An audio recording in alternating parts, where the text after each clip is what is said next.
Assalamu alaikum, Saeed bhai. Walaikum assalam. You always stand with the side of good, so I didn't even need to ask how you're doing. I'm sure you're well. My name is Dope Mondol, and I'm 22 years old. I'm a regular listener and a devoted fan of Ghost USA. When I was around 11 years old, I started listening to Ghost USA and I loved it deeply. For a long time, I wanted to share a terrifying incident that happened to me personally.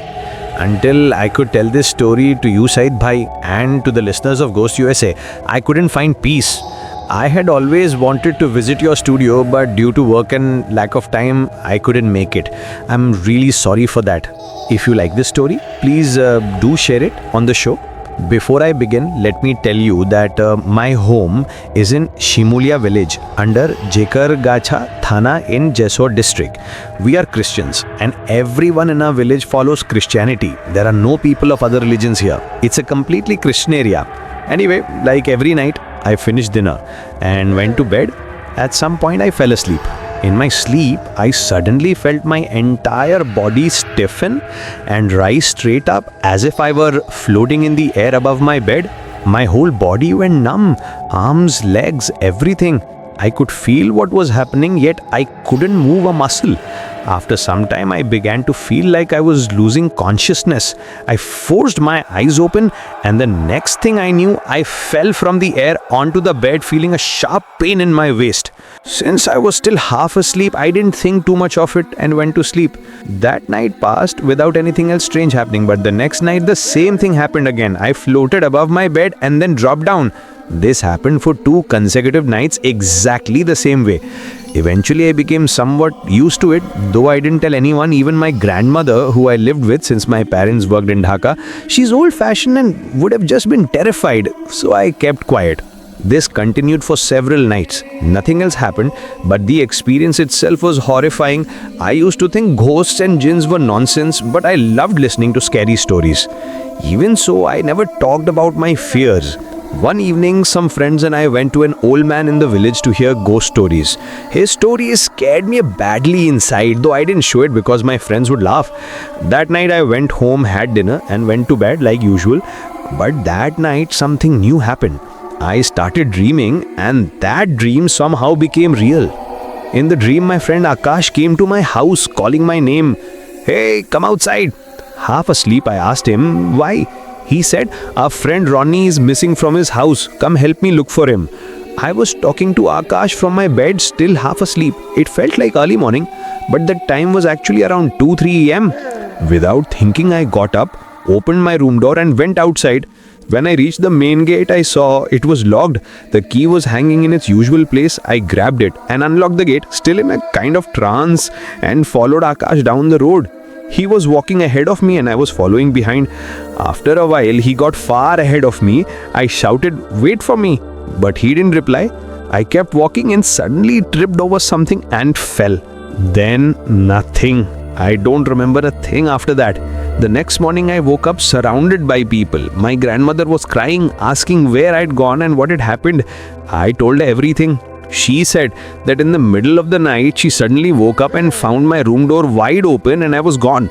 She called my name, searched everywhere, but I didn't answer. She got the neighbors to help and they searched all over the area.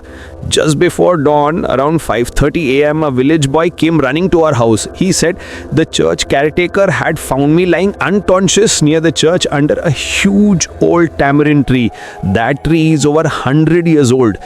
They rushed there and found me exactly as he said, lying motionless at the base of the tree. Everyone was shocked. My grandmother was terrified and brought me home. When I heard all this, I was speechless. Everyone said it was the work of some evil spirit or jinn. But what shocked me most was how did I get inside the church grounds? The church compound has a big iron gate that's always locked at night with a guard. How did I enter without anyone seeing me? If only the story ended there, but it didn't. Soon after, I became weak, got a fever and fell seriously ill. Doctors couldn't find anything wrong. So my parents came from Dhaka bringing along a spiritual healer, Kabiraj, whom my father trusted. The Kabiraj said he would see me that evening.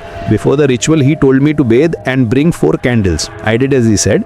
He drew a circle on the floor with a cross inside, told me to sit in the middle and place the candles on each arm of the cross. Then he started chanting. After some time, he placed his hand hand to the sky, muttered something, then opened his palm and a talisman appeared in his hand. I was stunned. His hand had been empty. He gave me the talisman and told my mother to tie it to my arm. The next morning when I woke up, the talisman had burst again. I gave it to the Kabiraj. He held it, raised his hand again, and when he opened his palm, a new talisman appeared. The old one gone. He tied it again and warned me not to go near any ponds, rivers, or the sea, or I'd be in danger. That night, I dreamed that someone was pulling my arm really hard, whispering, "Come with me." The figure was dark, shadowy, hideous. When I refused, it slapped me hard. I woke up screaming, "Mom!" My mother woke up and comforted me. The next morning, the talisman had burst again. The Kabiraj said there was a female jinn attached to me, one that wanted to take me away. The talisman's power and the jinn's power were clashing, causing it to burst. He said he would try one last time that night. That evening, he performed an even more intense ritual with bones, animal hide, roots, and other strange items. He chanted continuously. At some point, I blacked out. When I woke up, I was in bed. My mother told me that during the ritual, the jinn spoke through me. It said it was a female jinn banished from her realm and that she had attached herself to me when I passed by a cemetery as a child. She said she liked me and wanted to stay with me forever. The Kabiraj demanded that she leave me. She refused until he threatened and struck her. Before leaving, she screamed, "I will come back. I'll come back and take his child with me. You won't be able to stop me." Then she was gone. The Kabiraj gave me another talisman to tie around my waist and told me to keep it on always. Since then, I've been fine, healthy, normal, no more strange events. But one thought still haunts me. Will she really come back one day? Will she really take my child? That question remains unanswered to this day. Thank you, Ghost USA listeners, for staying with me till the end. If there were any mistakes, please forgive me. To stay updated with Ghost USA, please subscribe to the YouTube channel.